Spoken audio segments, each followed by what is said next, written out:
ठीक है। हालवास और लेनार्ड की चारों ऑब्जर्वेशन सब सही है। इन हालवास लेनार्ड की जो चारों ऑब्जर्वेशन अब तक आपने पढ़ी है, सबसे पहली पोटेंशियल का इफेक्ट देखा था, दूसरी इंटेंसिटी का इफेक्ट देखा था, और तीसरी फ्रीक्वेंसी आवृत्ति का प्रभाव देखा था, और चौथा नेचर ऑफ मटेरियल। चारों देखा और चारों के आधार पे सबने अलग अलग चीजें पढ़ी। फिर उसके बेसिस पर आपने फोटो इलेक्ट्रिक एमिशन के लॉज बताए कि क्या होता है प्रकाश विद्युत उत्सर्जन के नियम, कब उत्सर्जन होगा कब नहीं होगा और कैसे क्या होगा, इन सारी चीजों को ध्यान में रखा गया। उसमें एक ग्राफ रह गया था इंटेंसिटी वाला, है ना, वो मैं बता देता हूं। नहीं, फ्रीक्वेंसी वाला सबको पता है कि अलग अलग फ्रीक्वेंसी पर, सबको पता है अलग अलग फ्रीक्वेंसी पर अलग, अरे तुमको सबको पता है ना, अलग अलग फ्रीक्वेंसी पर इलेक्ट्रॉनों की एनर्जी एक ही होती है कि अलग अलग होती है? अलग अलग होती है। उनकी एनर्जी कब किसी काम की नहीं होती है? जब वो न्यू नॉट से, जब इंसिडेंट लाइट, ये जो लाइट गिर रही है इस मेटल पे गिर रही है, इसमें से इलेक्ट्रॉन क्यों बाहर नहीं आ रहा है? क्योंकि ये जो लाइट है इसकी फ्रीक्वेंसी उतनी पर्याप्त नहीं है। न्यू नॉट से ज्यादा है या न्यू नॉट से कम है इसकी फ्रीक्वेंसी? न्यू नॉट से, तो वर्क फंक्शन से कम है। अगर वर्क फंक्शन से कम होगा तो वर्क फंक्शन जितना काम ही नहीं कर पाएगा। पहले वर्क फंक्शन वो काम है जो उसे, वर्क फंक्शन वो काम है जो उसे इलेक्ट्रॉन को बाहर लाने का काम करती है ना? तो वो फ्रीक्वेंसी, तो उतनी फ्रीक्वेंसी तो कम से कम अगर बाहर लाना चाहते हो तो उतनी भी फ्रीक्वेंसी नहीं है, इसलिए इलेक्ट्रॉन बाहर नहीं आ रहे हैं और ना ही वो चलेंगे और ना ही आप कुछ देख सकते हैं। तो फोटोइलेक्ट्रिक इफेक्ट में यही बात थी, डिफरेंट डिफरेंट इंटेंसिटी पर हमें डिफरेंट डिफरेंट वर्क फंक्शन मिल सकता है। मतलब मेटल सेम होगा तो, है कि नहीं है? मेटल सेम होगा तो वर्क फंक्शन एक ही होगा कि अलग अलग होगा? मेटल सेम हो, धातु सेम हो, जो आपने पदार्थ ले लिया वो समान है, तो अलग अलग फ्रीक्वेंसी के लिए वर्क फंक्शन एक ही होगा कि अलग अलग होगा? वर्क फंक्शन, अबे जब मेटल सेम है तो न्यू नॉट तो एक ही होगा। सीजियम के लिए वर्क फंक्शन जो फिक्स है 2.3 इलेक्ट्रॉन वोल्ट अगर लिख दिया मैंने तो वही मानोगे फिर, और हमेशा वही होगा, फिर नहीं बदल सकता। समझ में आया ना? आप चाहे जो फ्रीक्वेंसी गिराओ, अच्छा आप अलग फ्रीक्वेंसी, थोड़ी सी फ्रीक्वेंसी गिराओगे तो वर्क फंक्शन अरे घटा के कम कर लो, गरीब है थोड़ी फ्रीक्वेंसी वाली लाइट लाया, ऐसा करोगे? वर्क फंक्शन कभी बदलता? एक मीटर ले लिया तो उसका वो चीज फिक्स है, वो चीज फिक्स है, उसको फिक्स करने के लिए न्यू नॉट बैटरी तो है। वो मिनिमम फ्रीक्वेंसी किसी मेटल के लिए जिससे एमिशन होता है उसे देहली आवृत्ति थ्रेशोल्ड फ्रीक्वेंसी कहते हो, याद होना चाहिए अच्छे से। और ये वो फ्रीक्वेंसी है जो किसके करस्पॉन्डिंग होती है, किसके संगत होती है? वर्क फंक्शन के, कार्य फलन के, जो कार्य फलन जो उसको बाहर लाने में मदद करता है उस कार्य फलन के बराबर संगत ऊर्जा होती है। तो अगर तुमसे कभी थ्रेशोल्ड फ्रीक्वेंसी पूछेगा तो क्या बताओगे, क्या पता होना चाहिए? अगर थ्रेशोल्ड फ्रीक्वेंसी पूछेगा तो क्या पता होना चाहिए? वर्क फंक्शन हर हाल में पता होना चाहिए, इसके साथ कोई कंप्रोमाइज नहीं करना है, ठीक है? इंटेंसिटी अलग अलग होगी तो क्या चीज बदलेगा? इंटेंसिटी अलग अलग होगी तो क्या चीज बदलेगा? क्या चीज है जो इंटेंसिटी पे डिपेंड करता है? इलेक्ट्रॉन की तीव्रता पे, इंटेंसिटी पे। और क्या चीज है फ्रीक्वेंसी पे डिपेंड करता है? के मैक्सिमम और वी नॉट। क्या के मैक्सिमम डिपेंड करता है, के मैक्सिमम बात करो या वी नॉट, ये किस पे डिपेंड करता है? आवृत्ति पर, फ्रीक्वेंसी पर डिपेंड करता है। करता है कि नहीं करता है? ये करता है। क्या है जो नहीं करता? Rate of emission, rate of, वो उसको इससे लेना देना नहीं है। रेट ऑफ एमिशन को लेना देना है किससे? इंटेंसिटी के। आई को लेना देना है आई से, है कि नहीं है? और हाफ एम वी स्क्वायर को लेना देना है वी न्यू से। देखो वी वी जैसा मिलता है। अरे काइनेटिक एनर्जी की फार्मूला क्या होता है बेटा? Half M v square. V यहां है, वी यहां है, थोड़ा सा वी यहां है, तो वी वी वी पे डिपेंड करेगा, आई आई पे डिपेंड करेगा। कुछ याद रख पाओगे इसको? भूलना मत, भूल जाओगे तो फिर नहीं लगा पाओगे न्यूमेरिकल। चलिए, अलग अलग फ्रीक्वेंसी पे आपने बताया अलग अलग स्टॉपिंग पोटेंशियल होगा, होगा या वही बदलेगा? मतलब सेम रहेगा या बदलेगा बेटा? ये है न्यू, ये है वी नॉट। आप ध्यान से देखिए, ये कहा, ये क्या चीज है? न्यू नॉट, देहली आवृत्ति, थ्रेशोल्ड फ्रीक्वेंसी। इसके ज्यादा पर एमिशन होगा। जब न्यू नॉट है तो न्यू नॉट पे वी नॉट कितना है? जीरो। लगाने की जरूरत ही नहीं, अपने आप रुकेगा। सबको पता है वर्क फंक्शन वो काम है जो केवल बाहर लाता है, चलाता नहीं है। तो बाहर आया, रुका है आराम से, कोई झंझट ही नहीं, न्यू वी नॉट लगाने की जरूरत ही नहीं है। लेकिन जैसे आपने न्यू बढ़ाना शुरू किया तुरंत वी नॉट बढ़ना शुरू किया, अब तो रोकूंगा अब रोकेगा। तो इसके लिए एक दूसरा ग्राफ जो आपको दिया गया है एनसीईआरटी में, वो देख लेते हैं हम लोग। बस वही चर्चा रह गई थी अलग अलग फ्रीक्वेंसी के लिए। मैंने बताया था लास्ट में बात केवल बोल दी थी, है ना?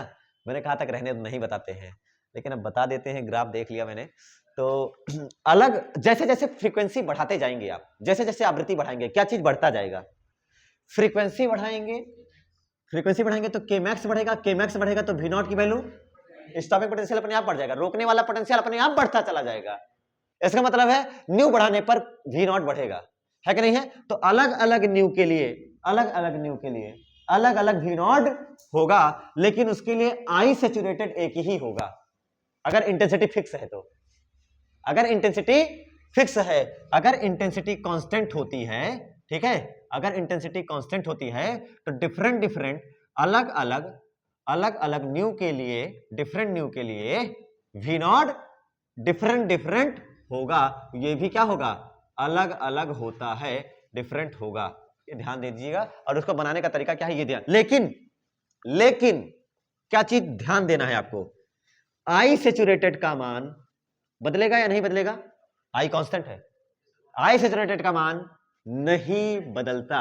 एनसीईआरटी यही कहती है, मगर बदल जाता है, ठीक है, लेकिन मैं वो पढ़ाने वाला नहीं हूं, नहीं तो तुम लोग मेरा गला पकड़ लोगे, सर गलत पढ़ा रहे, ठीक है, मैं जानता हूं तुम लोगों को। इधर देखो ध्यान से, ये हो जाएगा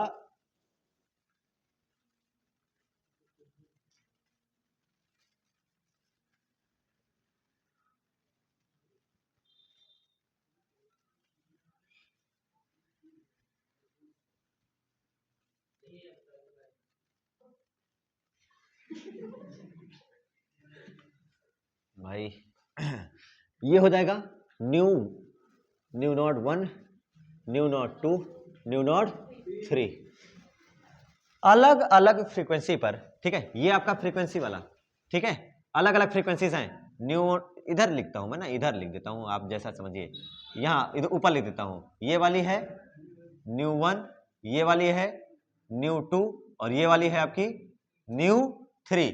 इसके लिए है वी नॉट, ये वी नॉट किसके लिए है, 1 के लिए, 2 के लिए, 3 के लिए, ये वाला वी नॉट 1 के लिए, 2 के लिए, 3 के लिए, 1 के लिए, ये वाला वी नॉट 2 के लिए, ये वाला वी नॉट 3 के लिए, अलग अलग के लिए अलग अलग है। और सबके लिए ध्यान से देखो, अलग अलग फ्रीक्वेंसी के लिए वी नॉट की वैल्यू, काइनेटिक एनर्जी मैक्सिमम की वैल्यू अलग अलग पाई जाती है, लेकिन आई सैचुरेटेड की वैल्यू, ध्यान से देखिए, आई सैचुरेटेड की वैल्यू में कोई चेंज नहीं आता, हालांकि थोड़ा कम हो जाती है, बट आप याद रखिए, यही याद रखिए बस, आगे जिंदगी से जंग इसी से जीत लोगे आप, आपको कोई झंझट ही नहीं है, ठीक है, यही इतना याद रखिएगा, आपके यही काम आएगा। मिटा दें, ग्राफ क्लियर है ना। ये किस में लिखोगे, इंटेंसिटी वाले में, सॉरी फ्रीक्वेंसी वाले में, फ्रीक्वेंसी वाले में केवल एक ही ग्राफ बना था ना, दूसरा ग्राफ ये बना लेना, ठीक है। और इधर जो लैंग्वेज लिखी थी, ये इतना मटेरियल, ठीक है। अब आपका अगला टॉपिक आता है फेलियर ऑफ वेव थ्योरी। इससे पहले कौन सी थ्योरी पढ़ के आए हो, तरंग सिद्धांत पढ़ के आए हो ना, इससे पहले कौन सी थ्योरी पढ़ी, हाइगेंस का तरंग सिद्धांत, यही तो पढ़ के आए ना, वेव थ्योरी पढ़ के आए हो। तो सर हमने इससे पहले पढ़ा कॉर्पस्कुलर थ्योरी न्यूटन वाला, जिसके बेसिस पर आपने रे ऑप्टिक्स पढ़ा पूरा, वहां तो कोई झंझट नहीं आया, रे ऑप्टिक्स में कोई दिक्कत नहीं आई हम लोगों को। फिर वेव ऑप्टिक्स पढ़ा, अब एक बार हमने पार्टिकल मान लिया, एक बार हमने वेव मान लिया, अब क्या दिक्कत है, अब क्या कमी रह गई जो ये वेव थ्योरी इसको एक्सप्लेन नहीं कर पाई। तो उनकी जो 3 कमियां है ना खास खास, आइए लिखिए, प्रकाश कौन सा, तरंग सिद्धांत की विफलता, प्रकाश विद्युत प्रभाव को एक्सप्लेन करने में तरंग सिद्धांत की विफलता। क्या है तरंग सिद्धांत की विफलता, failure of wave theory to explain photoelectric emission, ठीक है, failure of wave theory to explain photoelectric emission. ये चीज फोटो इलेक्ट्रिक एमिशन को एक्सप्लेन करने में वेव थ्योरी क्यों विफल हुई, तो सबसे पहला पॉइंट उसमें बताया जाता है नंबर एक ये बताती है बात, अब सुनिएगा, ऑब्जर्वेशन जो पढ़ के बैठे हो अभी तुरंत बताना, और जो मैं बता रहा हूं वो बताना कि मैंने सही बताया गलत बताया है। मैं बताऊंगा वेव थ्योरी, आप लोग पढ़ के बैठे हो फोटो इलेक्ट्रिक एमिशन की ऑब्जर्वेशंस, एक्सपेरिमेंट पूरा जो जो हुआ था, ठीक है। वेव थ्योरी ये कहती है कि अगर किसी लाइट पर, किसी मेटल के ऊपर, ठीक है, खूब सारी इंटेंसिटी गिराई जाती है, खूब तगड़ी इंटेंसिटी की लाइट, खूब तगड़ी इंटेंसिटी की लाइट गिराई जाती है, तो रेट ऑफ एमिशन बहुत अच्छा होता है, मतलब समझो रेट ऑफ एमिशन बहुत अच्छा होता है। वेव थ्योरी मतलब, हाँ गलत बता दिया, सही सुनो, रेट ऑफ एमिशन तो अच्छा होता है, ये तो हमने वहां से पढ़ा है यार, गलती से वो निकल पढ़ लिया ना। ऑब्जर्व यही तो है, ऑब्जर्वेशन पहले से पढ़ के बैठे हैं तो फुल फुल में सही सही बात निकल जा रही है। खूब इंटेंसिटी वाली लाइट गिराने पर जो इलेक्ट्रॉन है उनके पास एनर्जी भी बहुत ज्यादा होगी, एनर्जी बहुत ज्यादा होगी तो बहुत तेजी से चलेंगे, ये पहली बात बताई जाती है ना।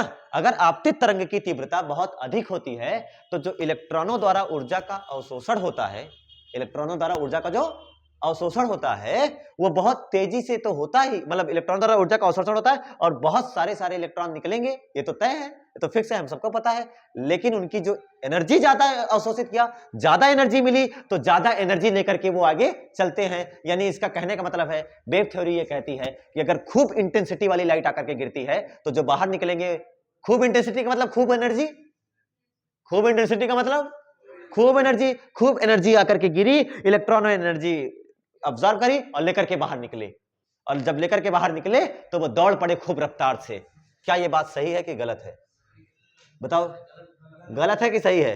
अबे साला फेलियर पढ़ रहा है तो गलत बोलना उसमें क्या सही बोलोगे? नहीं सर सही है। जब फेलियर पढ़ रहे हो तो क्या कहोगे? मैंने क्या कहा, मैं क्या बोलूंगा? Wave theory. आप लोग क्या बताओगे? ऑब्जर्वेशन के बेसिस पर सही बोला कि गलत बोला। हम सब ने क्या सीख रखा है कि इंटेंसिटी, काइनेटिक एनर्जी ज्यादा होगी कि कम होगी? हाई इंटेंसिटी मतलब हाई काइनेटिक एनर्जी। क्या ये बात सही है? ये सही है गलत है? गलत है, गलत है, गलत है, गलत है, गलत है। ठीक है, तो ये पहला पॉस्टुलेट गलत हो गया। दूसरा पढ़ाए? अरे दूसरा पढ़ोगे? दूसरे का आंसर पता है तुम्हें? क्या है दूसरे का आंसर? अभी सही पढ़ा दूंगा तो क्या करोगे? दूसरे का आंसर पढ़ते हैं। ठीक है, पहली में तो ये फेल हो गई कि तीव्रता पर, मतलब सबने लॉ पढ़ा है, लॉ, और आपने कहा था कि जो गतिज ऊर्जा है वो तीव्रता पे निर्भर नहीं करती है, इंटेंसिटी पे डिपेंड नहीं करती, ये सबने पढ़ रखा है। तो हमने तो ये लिखाया भी है, इंटेंसिटी खूब ज्यादा आएगी मतलब एनर्जी खूब ज्यादा आई, एनर्जी खूब ज्यादा है मतलब इलेक्ट्रॉनों ने खूब ज्यादा एनर्जी रखी है, और खूब ज्यादा एनर्जी आगे रखी है तो खूब तेजी से चलेंगे। यही बात उन्होंने बताई, वेव थ्योरी यही बताती है, लेकिन वो फेल हो गई क्योंकि हाई काइनेटिक एनर्जी, ये बिल्कुल गलत है। वेव थ्योरी क्या कहती है? इंटेंसिटी ज्यादा होने से, सॉरी, हम ऑब्जर्वेशन क्या कहती है? ऑब्जर्वेशन क्या कहती है? इंटेंसिटी ज्यादा होगा तो रेट ऑफ एमिशन ज्यादा, उत्सर्जन की दर ज्यादा होगी। ज्यादा होगी मतलब कौन ज्यादा होगा? फोटो इलेक्ट्रिक करंट ज्यादा होगी, स्पीड ज्यादा नहीं होगी। हो गया ना पर्दाफाश। दूसरा उन्होंने कहा, according to wave theory, intensity ठीक ठाक हो, इंटेंसिटी ठीक ठाक हो, बहुत अच्छी इंटेंसिटी, सब इंटेंसिटी का खेल है, अभी ध्यान से देखना। फ्रीक्वेंसी चाहे कुछ भी ले आओ, चाहे कुछ भी फ्रीक्वेंसी ले आओ, जैसे गिरेगी लाइट एमिशन धड़ाक से होगा। इंटेंसिटी तगड़ी होनी चाहिए, इंटेंसिटी ठीक ठाक होनी चाहिए, और जैसे लाइट गिरेगी वो तुरंत एमिशन हो जाएगा। फ्रीक्वेंसी चाहे कुछ भी रख लो, फ्रीक्वेंसी चाहे कुछ भी रख लो, आप इंटेंसिटी खूब धूम धड़ाके वाली लेकर आओ, गिराओ, तुरंत एमिशन पाओगे। क्या ये सही है गलत है? क्या ये भी गलत है? कि सबको पता है एक मिनिमम फ्रीक्वेंसी के नीचे एमिशन नहीं होता है। तो according to wave theory, wave theory क्या कहती है कि एमिशन इज पॉसिबल, उत्सर्जन पॉसिबल है, emission is possible at any frequency, at any frequency, किसी भी फ्रीक्वेंसी पर पॉसिबल है। लेकिन हमने क्या पढ़ा? ऑब्जर्वेशन से हमने क्या जाना? Emission is possible, emission is not possible. कब तक संभव नहीं है? एमिशन नहीं होगा। कब नहीं होगा बताइए? जब न्यू की वैल्यू न्यू नॉट से कम होती है। तो दूसरी भी ऑब्जर्वेशन भी उनकी गलत हो गई। तीसरा पढ़ाऊं? तीसरे का आंसर पता है तुम लोगों को? अरे सुन तो लो, गलत है। हाँ सुनते हैं, तीसरा क्या कहते हैं? उन्होंने कहा, मतलब वेव थ्योरी ये कहती है कि अगर मान लो कम इंटेंसिटी वाली लाइट आई, कितनी कम इंटेंसिटी वाली लाइट आ रही है, तो कम इंटेंसिटी मतलब कम एनर्जी। अरे कम इंटेंसिटी का मतलब, तो जो अंदर इलेक्ट्रॉन बैठे हैं ना, वो क्या करेंगे? और फ्रीक्वेंसी बढ़िया रहो, अब इस बार फ्रीक्वेंसी बढ़िया है। पिछली बार इसमें कौन तगड़ा था? इंटेंसिटी तगड़ा था, फ्रीक्वेंसी कम था। किसी भी फ्रीक्वेंसी पर, कोई भी, एट एनी, ठीक है, किसी भी फ्रीक्वेंसी पर हो जाएगा। लेकिन हमने कहा नहीं नहीं, हर इंटेंसिटी पे नहीं होगा। अगर न्यू नॉट से कम है तो आपका एमिशन नहीं हो सकता है। ठीक है, तीसरा ये बताया उन्होंने कि भाई आप अगर इंटेंसिटी कम ला के आ रहे हो ना, बहुत कम इंटेंसिटी है, देखो ये वाली, इसकी इंटेंसिटी बहुत कम है और इसके ऊपर गिर रही है, तो इसके ऊपर जब गिर रही है तो इलेक्ट्रॉन क्या करेंगे, धीरे धीरे एनर्जी इकट्ठा करते जाएंगे और एक समय बाद जब एनर्जी खूब सारा हो जाएगा, वर्क फंक्शन जितना, तो जब झोला भर गया तो निकल लेंगे बाहर और फिर दौड़ेंगे। ऐसा कौन कहती है? वेव थ्योरी, जो कि गलत है। ऐसा बिल्कुल नहीं है। आप अगर new not frequency new not हो या न्यू नॉट से ज्यादा हो, तो इंटेंसिटी चाहे कितनी भी कम हो, इंटेंसिटी चाहे कितनी भी कम हो, निकलने में कितना टाइम लेते हैं? केवल नैनो सेकंड। तो इसमें इसके हिसाब से अगर इंटेंसिटी कम है तो टाइम लैग आएगा कि नहीं आएगा? इसके हिसाब से टाइम लैग होगा। इसके हिसाब से, किसके हिसाब से है? वेव थ्योरी के हिसाब से। अरे भाई लिखा था वेव थ्योरी के हिसाब से, लेकिन ऑब्जर्वेशन के हिसाब से क्या है? इंटेंसिटी चाहे कम हो ना, अगर फ्रीक्वेंसी न्यू नॉट से ज्यादा है तो क्या चट्ट से एमिशन होता है? कैसा होता है? पट्ट से हेडशॉट, क्या तड़ाक से एमिशन होता है? अगर मैं इधर क्या लिखूंगा, if nu is greater or equal new not, अगर न्यू नॉट से देहली आवृत्ति, ये देहली आवृत्ति कितना जरूरी है सोचो यार। अगर तुम यही नहीं समझ पाए, अगर तुम्हें यही नहीं पता है तो बेकार है, फिर पूरा लेसन है खराब हो जाएगा तुम्हारा। अगर तुमने ये थ्रेशोल्ड फ्रीक्वेंसी नहीं सीखा तो समझो यही तो वो है मिनिमम, है ना? यही वो मिनिमम अमाउंट है जिस फ्रीक्वेंसी की लाइट पाने पर वो बाहर निकलेगा। ये बात समझ में आई? ये ठीक है। If nu is greater than nu naught, then at any intensity क्या एमिशन होगा? कितनी देर में? टाइम लैग होगा कि नहीं होगा? नो टाइम लैग, कोई समय पश्चाता नहीं होती है। तो ये सही है गलत है? सही है। वेव थ्योरी के हिसाब से ऐसा था, लेकिन सही में क्या था? ये था। अब आपका अगला टॉपिक का नाम है आइंस्टीन्स फोटो इलेक्ट्रिक इक्वेशन। ठीक है? हाँ आइंस्टीन्स, हाँ ये नोट कर लेना। अगला टॉपिक आपका है Einstein's photo electric equation, Einstein का प्रकाश वैद्युत समीकरण। इतनी देर से जो हमने पढ़ा, अब उसको हम एनालाइज करते हैं इक्वेशन के फॉर्म में, in the form of equation, Einstein's photo electric equation.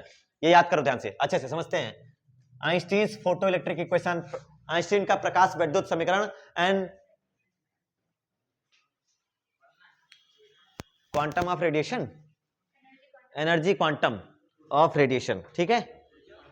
ठीक है, आप कुछ नहीं, क्वांटीकरण है, अभी बताऊंगा मैं क्वांटीकरण क्या है। कुछ ना कुछ क्वांटम मैकेनिक्स, क्वांटम फिजिक्स यहां आ जाती है। मॉडर्न फिजिक्स है ना ये, तो कुछ ना कुछ क्वांटम इसमें तो थोड़ा बहुत जानोगे ही। क्वांटम का मतलब बहुत ही बढ़िया फिजिक्स होती है ये, क्वांटम फिजिक्स बहुत अच्छी फिजिक्स है, वही पढ़ भी रहे हो आप लोग। और देखो वही तबाही भी मचाए हुए है, solar energy, photo electric emission जरूरी है ना, फोटो इलेक्ट्रिक एमिशन। और अब यही भी करा भी जाएगा, डाइसन स्फीयर वगैरह करके बनाया जा रहा है स्टार वगैरह की एनर्जी को कैप्चर करने के लिए। इतने बड़े बड़े प्लेट्स लगाए जा रहे हैं, सोचा जा रहा है स्टार की एनर्जी। सोचो स्टार तो परमानेंट एनर्जी देता रहता है, रात में भी उसकी एनर्जी आती रहती है, लेकिन इंटेंसिटी कितनी कम रहती है कि इंटेंसिटी फ्रीक्वेंसी इतनी कम रहती है कि पहुंच भी नहीं पाती, दिखता नहीं है, बहुत कम, बड़ा पॉइंट से दिखता है,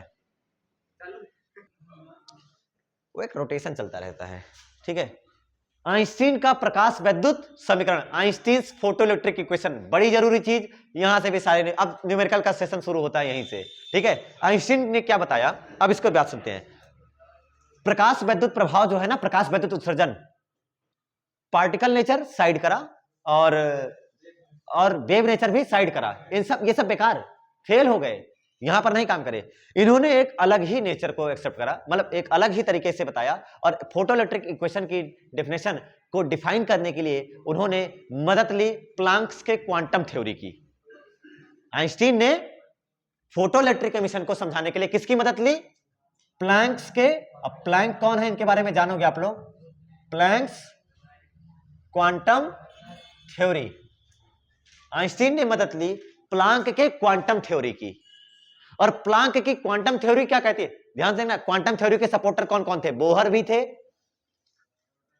प्लांक भी थे, रदरफोर्ड नहीं थे, बोहर, प्लांक और आइंस्टीन ने, क्योंकि इसी की मदद से प्रूफ करा। तो आइंस्टीन ने प्रकाश वैद्युत उत्सर्जन, फोटो इलेक्ट्रिक इफेक्ट किसकी मदद से बताया? प्लांक के क्वांटम सिद्धांत से। इस सिद्धांत के हिसाब से लाइट जो है ना, प्रकाश जो है, light is made up of particles.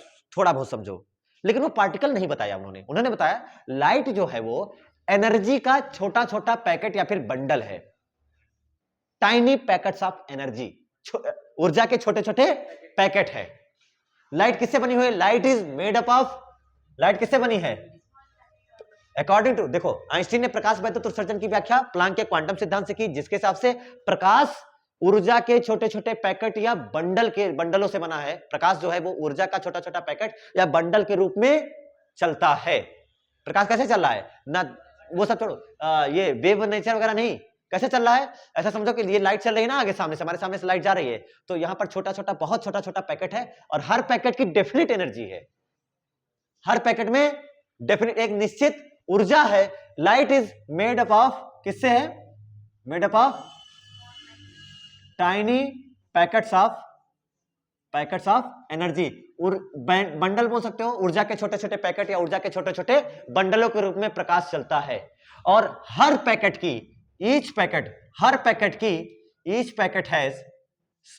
की है ना एक, each packet has definite energy, certain energy, एक निश्चित ऊर्जा होती है। सभी जितनी पैकेट है, जैसे दुकान से कोई सामान खरीद के लेके आओ पैकेट में, तो हर पैकेट में एक फिक्स अमाउंट में जो भी मटेरियल भरा कंटेन होता है, भरा होता है नहीं भरा होता है, भरा होता है। जो भी सॉस जो 1 रुपया वाला आता है, हर पैकेट में एक फिक्स अमाउंट में सॉस भरा होता है। वही है सॉस किसके फॉर्म में चल रहा है, sauce is the energy. Sauce किसके फॉर्म में चल रहा है, अरे पैकेट के रूप में आ रहा है तुम्हारे घरों में, किसके रूप में, पैकेट। और हर पैकेट में एक डेफिनेट अमाउंट में सॉस भरा हुआ है। वही थ्योरी है quantum theory. Planck's quantum theory के हिसाब से लाइट बना है ऊर्जा के छोटे छोटे पैकेट या बंडल से, और हर पैकेट के पास एक निश्चित एनर्जी होती है, definite energy, which is equivalent, जो होती है हर एक पैकेट की एक एनर्जी होती है, और व्हिच इज इक्वल टू, जो बराबर है, which is equal to h nu. अब सोचो एक पैकेट की एनर्जी कितनी है, एच न्यू, जिसकी एनर्जी एच न्यू होती है। अब आपके सामने आया कि ये पैकेट है और उस पैकेट के पास क्या है, एनर्जी है। इस पैकेट को ही कहा जाता है, इस पैकेट को ही कहा जाता है क्वांटा। पैकेट का ही नाम क्या है, अरे नाम ही कौन सी थ्योरी है, क्वांटम थ्योरी। अरे जब पार्टिकल, ध्यान से देखना, नई चीज है ये, पार्टिकल बोला कर्पस्कुलर कैप्सूल, पार्टिकल बोला तो पार्टिकल थ्योरी, वेव बोला तो वेव थ्योरी, क्वांटम बोला तो क्वांटम, अरे भाई क्वांटा बोल रहे हो ना तो क्वांटम थ्योरी। ये बात समझ आ रही ना। तो क्वांटम थ्योरी में लाइट को क्या माना गया, क्वांटा। और क्वांटा का मतलब चार्ज का क्वांटाइजेशन, जैसा कुछ पढ़ा है नहीं पढ़ा है, नहीं पढ़ा चार्ज का क्वांटाइजेशन। पहले आवेश का क्वांटीकरण Q = प्लस माइनस NE, तो उसमें n एक डेफिनेट नंबर होता है नहीं होता है, ऐसा कोई भी नंबर हो सकता है, n 1.5 एग्जिस्ट कर सकता है। तो वैसे ही चार्ज, जैसे वहां पर पढ़ा था चार्ज क्वांटाइज है, वैसे लाइट के बारे में बताया कि लाइट की एनर्जी भी क्वांटाइज जैसा कुछ है। तो पैकेट के पास डेफिनेट एनर्जी होती है, उस पैकेट का नाम है क्वांटा। इसी क्वांटा को नया नाम दिया जाता है फोटोन। समझ में आया। इस नए क्वांटा का मतलब नए जो भी पैकेट है, हर पैकेट का नाम है क्वांटा। हर क्वांटा के पास डेफिनेट एनर्जी है एच न्यू, उस पैकेट का नाम क्या है बेटा, फोटोन। इसे फोटोन कहते हैं। नई चीज है, बार बार photoelectric effect, photo word से क्या याद आ रहा है, फोटोन। इतनी देर से फोटो इलेक्ट्रिक इफेक्ट पढ़ रहे थे, समझे ना। तो लाइट को यहां क्या कहा गया है, क्वांटा, या फिर क्या कहा गया है, फोटोन। हर फोटोन के पास एक डेफिनेट एनर्जी होती है, समझे ना। तो फोटोन की एनर्जी लिखने का तरीका है E=H न्यू। ये हो गया तरीका। अब आप कहेंगे सर हमें समझ में नहीं आ रहा है, एनर्जी तो बता दिया क्वांटा ने, मतलब प्लांक ने क्वांटम थ्योरी से, E=H न्यू। जहां पर न्यू क्या है, तो new is frequency of incident light. Frequency है, फ्रीक्वेंसी ऑफ लाइट है, प्रकाश की आवृत्ति है, ठीक है। एच क्या है, नहीं समझ में आया। एच इज जो बताया प्लांक, तो इसको कहा जाता है प्लैंक्स कांस्टेंट। प्लांक का नियतांक होता है, ये प्लांक का कांस्टेंट है। इसकी वैल्यू आपको याद रखनी, नहीं याद एग्जाम में मिलेगा, फिलहाल इसकी वैल्यू मैं आपको बता देता हूं। H=, बहुत जरूरी कांस्टेंट है ये इस चैप्टर का और आगे एटम वाले चैप्टर का भी। H=6.6 × 10⁻34 joule into second. यही एंगुलर मोमेंटम की भी यूनिट होती है, जूल इंटू सेकेंड, ठीक है। ये हो गया H की वैल्यू। ये बात समझ में यहां तक सबको हजम हुआ। अभी तक आइंस्टीन नहीं आए। अभी तक कौन किसके बारे में बात हो रही है, प्लांक के क्वांटम थ्योरी। बताया नहीं था आपको कि प्लांक की क्वांटम थ्योरी आगे चैप्टर में रखी है, पढ़ोगे। आइंस्टीन वाली थ्योरी है कि नहीं है, वो वाली, तो ये वही है, इन्होंने बताया E equals to h nu, हर क्वांटा के पास एक, अब हर क्वांटा मतलब लाइट है, फोटान है, यही सब चीजें हैं, पैकेट है, पैकेट एनर्जी ऑफ पैकेट है बस, और हर फोटोन की एक फिक्स एनर्जी है E equal to h nu, यहां पर मैं लिख सकता हूं जूल। न्यू का यूनिट क्या होगा बेटा? पर सेकंड ना, हर्ज पर सेकंड, तो जूल इंटू सेकंड इसका और पर सेकंड इसका, तो सेकंड से सेकंड कटा क्या आया? जूल आता है। ये हो गया हर फोटोन की एनर्जी। यानी ये भी लाइट अगर आकर के गिर रही है ना, ये भी इस मेटल पे गिर रही है, हम पे गिर रही है, तो भी हमारे ऊपर कितनी लाइट गिर रही है, हमेशा कितनी एनर्जी गिर रही है? E equals to h nu, हमेशा ही गिर रही है। अब एच न्यू कितना भी कर लो, एच की वैल्यू कितनी है? -34, इसलिए एनर्जी बहुत कम लगती है। कितनी पावर है भाई? माइनस कम है, ज्यादा बहुत ज्यादा है ना। ग्रेविटेशनल कांस्टेंट की वैल्यू 10⁻11 होता है, तब तो आप इस मार्कर और दूसरे मार्कर दीवार के बीच में फोर्स ऑफ अट्रैक्शन तो महसूस कर नहीं पाते। ये चीज है, मिटा दें उसको, आइंस्टीन की थ्योरी लाई जाए। आइंस्टीन ने क्या बताया फिर? इसकी मदद से ही तो प्रूव करा ना, आइंस्टीन ने इसकी मदद से प्रूव करा, और उन्होंने बताया कि जो लाइट है ऐसे चलती है, ये प्लांक्स ने बता रखा था, इसी की मदद से उन्होंने बताया, और बताया अब शुरू होती है आइंस्टीन की थ्योरी। ये प्लांक की क्वांटम थ्योरी थी इतनी, मिटा दो इसको, शुरू करें आइंस्टीन वाली, है कि नहीं है? ये पूरी ध्यान रखने वाली चीज है, और बहुत अच्छे से ध्यान रखना। हर फोटॉन के पास एक निश्चित ऊर्जा होती है, उस फोटॉन को कहते हैं, सॉरी, हर क्वांटा के पास, हर पैकेट के पास एक निश्चित एनर्जी होती है। अब आइंस्टीन ने बताया जब ये कोई निश्चित आवृत्ति का फोटॉन, ये मेटल का सरफेस, समझिएगा ध्यान से, ये मेटल का सरफेस, मेटल है पूरा और ये सरफेस है, जब किसी निश्चित आवृत्ति का, मतलब वो थ्रेशोल्ड फ्रीक्वेंसी वाला केस है, याद रखना, उससे ज्यादा, उससे या उससे ज्यादा, ठीक है, आवृत्ति का कोई फोटॉन आकर के, ये एच न्यू आकर के गिर रहा है, ध्यान से देखिए, है कि नहीं है? अब तो पता चला ना लाइट किससे बनी है? फोटॉन से बनी है। लाइट इज फोटॉन, और फोटॉन के हिसाब से फोटॉन के पास, हर फोटॉन के पास कितनी एनर्जी है? H new.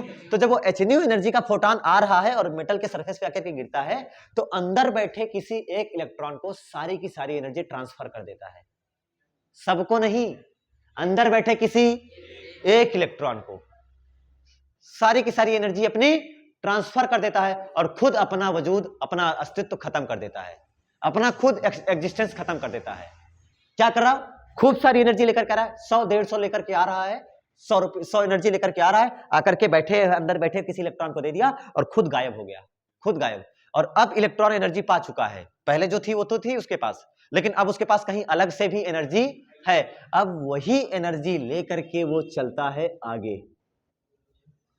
सोचो, यहां से यहां तक आने में कुछ खर्चा करेगा या डायरेक्ट आ जाएगा? खर्चा, जो खर्चा करेगा उसे कहा जाएगा वर्क फंक्शन के नाम से जाना जाएगा। ये आपका W होगा, होगा कि नहीं होगा? उसके बाद अगर बची तो दौड़ेगा, नहीं बची तो रुका रहेगा। क्या ये बात भी क्लियर है सबको? क्लियर है ना? उसके बाद अगर एनर्जी बचती है तो कहां चलेगा? अगर मान लो बाहर आया और अगर उसके बाद भी एनर्जी है तो क्या वो भागेगा किसके फॉर्म में? In the form of kinetic energy. तो अकॉर्डिंग टू आइंस्टीन, तो हेडिंग क्या पड़ी? Einstein photoelectric equation. तो एच न्यू क्या है? यहां से देखो, यहां पर E equals to h nu है। ये E कौन सी आवृत्ति, कौन सी एनर्जी है? क्या आपतित प्रकाश की ऊर्जा है? E इज इंसिडेंट एनर्जी, इंसी आपतित ऊर्जा, इंसिडेंट एनर्जी है। H जानते ही हो सब लोग, क्या है? प्लांक का कांस्टेंट। न्यू क्या है? और अच्छे से बताओ। फ्रीक्वेंसी ऑफ इंसिडेंट लाइट, आपतित प्रकाश की आवृत्ति है ना? फ्रीक्वेंसी, बहुत समझ के चलना, फ्रीक्वेंसी ऑफ इंसिडेंट लाइट, ये है, ये बात समझ में ना? आपतित प्रकाश की आवृत्ति है, और ये क्या है? ये आपतित ऊर्जा। अब ये ऊर्जा कहां कहां खर्चा हो रही है, कोई बता सकता है? कितने हिस्से में खर्चा हो रही है? कितने हिस्से में? 2 हिस्से में। एक कार्यफलन में, वर्क फंक्शन में, फाई नॉट, और दूसरा काइनेटिक एनर्जी में। यानी अकॉर्डिंग टू आइंस्टीन, उन्होंने बताया कि ये जो एनर्जी है वो खर्चा हो जाती है, E इक्वल टू खर्चा हो जाती है पहले तो काम करने में, और अगर बची, अगर, तो कहां खर्चा हो जाएगी? काइनेटिक एनर्जी, और वो भी मैक्सिमम, पूरी ताकत के साथ दौड़ेगा, पूरी ताकत के साथ दौड़ेगा। तो E equal to W plus K maximum में खर्चा हो जाती है। ये हो गया आइंस्टीन का फोटो इलेक्ट्रिक इक्वेशन। अब E इक्वल टू क्या लिखते हो आप लोग? H new. अरे लिखते हो नहीं लिखते हो? अरे यही तो लिखा है ऊपर। W इक्वल टू क्या लिख सकते हो, एनर्जी है। W क्या है, एनर्जी, आने में खर्चा कर दिया जो है कि नहीं है। अब E equal to h nu, W equal to लिखा जाता है H, मैंने बताया था सब लोगों को कि वर्क फंक्शन में न्यू नॉट कैसी फ्रीक्वेंसी होती है। अच्छा W है ना, W बताओ बेटा, W है कि नहीं है। अब सोचो हम वर्क फंक्शन का फार्मूला बनाते हैं, W वर्क फंक्शन किस फ्रीक्वेंसी पर मिलता है, वर्क फंक्शन न्यू नॉट पे मिलता है ना, तो W में न्यू नॉट होगा कि नहीं होगा।